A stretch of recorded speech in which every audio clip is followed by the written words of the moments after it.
Go. Hello everyone, my name is Parker Neely, and today I'd like to start this presentation by first asking a question. How many times do you think you've interacted with plastic just today? Well, the answer is probably in the hundreds, as most of the products and building materials in the modern world use some variety of plastic. This is something I learned while working at the Kansas Polymer Research Center, where I've done intense research on polymers and plastics. From containers to electronic devices and many of the clothes you wear every day, plastic is everywhere and is one of the most versatile and important materials humans have ever made. So what exactly is plastic? There are many different types of plastic, but they're all composed of special molecules called polymers. Polymers are long carbon chains that are made of smaller units called monomers. Polymers can be both natural and synthetic, with some natural ones being cotton, wool, and even our DNA. Synthetic polymers are separated into two groups: elastomers, which are flexible, lower strength materials such as synthetic rubber, and thermoplastics, which is the plastics you may be familiar with. There are 7 main varieties of plastic used today, each labeled with a number to help identify them.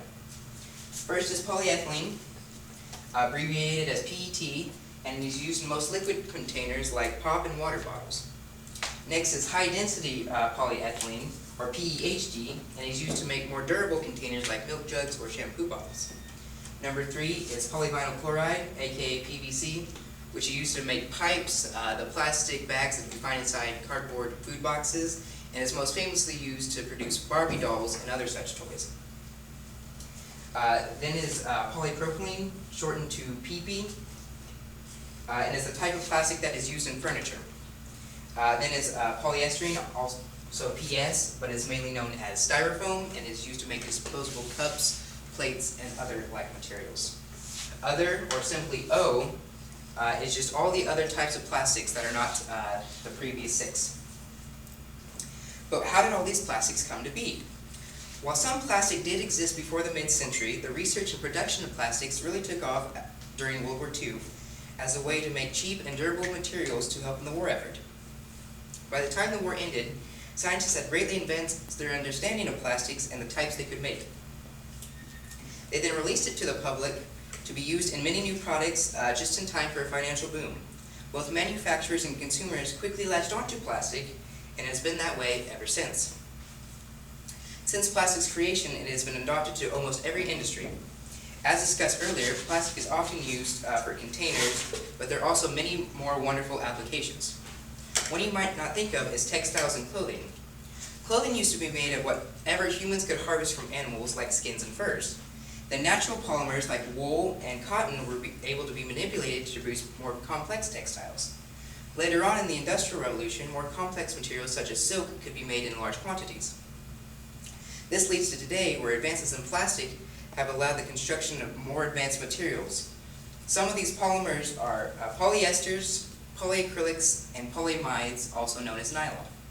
By using these, designers can make materials that have unique and useful features such as softness, stretchiness, high strength, and most significantly, low cost. Unlike natural polymers, synthetic ones can be easily modified and combined, leading to a wide variety of different types of textiles. Another less thought of, but highly important plastic products are medical plastics. Medical plastics are designed to stay sterile, keep other things sterile, and help doctors transport and dispose of hazardous materials. This means a large portion of medical plastics are also packaging in containers. A lot of single-use plastics are also used as it is safer and easier to simply discard an object after it has been introduced to a body and replace it with a new one. Prosthetics and implants are important products that are often made of plastics because of its flexibility and durability. Finally, I would like to discuss the products that I make as part of my job at the KPRC. I specialize in 2 different areas: supercapacitors and water splitting electrolysis. Supercapacitors are similar to batteries, except they can charge and discharge extremely fast. They cannot hold as much energy at one time. So we try to use polymers to improve this in order to keep up with the increasingly energy-dependent world. Water splitting electrolysis is the process of splitting water into hydrogen and oxygen. But the process requires platinum as a catalyst for it to function properly. So we're trying to find a plastic alternative in order to drive the price down so it can be used more. So as you can see, plastic can be used to tackle a wide variety of challenges. But because so many industries use plastic, certain problems have arisen. There are two main problems with plastic: the use of petroleum and pollution. While both are serious issues that should be dealt with, it does not automatically make plastic bad, and it should not be used. First, oil is a limited natural resource, and there's concern that too much of it is being used to produce plastics instead of going toward electricity or gasoline. But plastic only makes up a small percentage of the total petroleum used. According to the British Plastics Federation, the production of plastic accounts only for 4% of all oil used. This is already a small figure, but efforts are being made to replace petroleum with other carbon-rich materials, such as orange peels.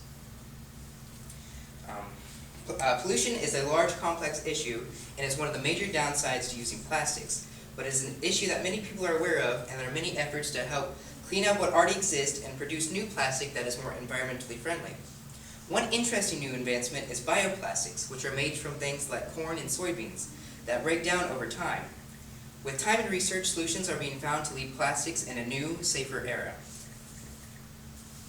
Like everything else, there are both positives and negatives to using plastic, but the advantages, especially as plastic advances, allows plastic to be one of the greatest inventions of the modern world.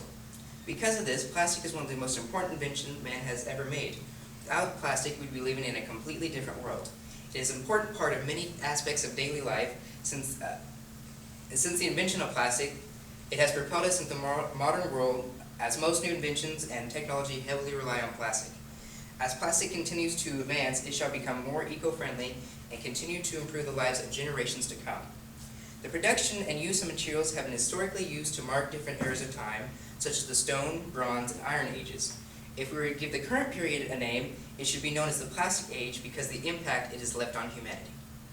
Thank you for listening.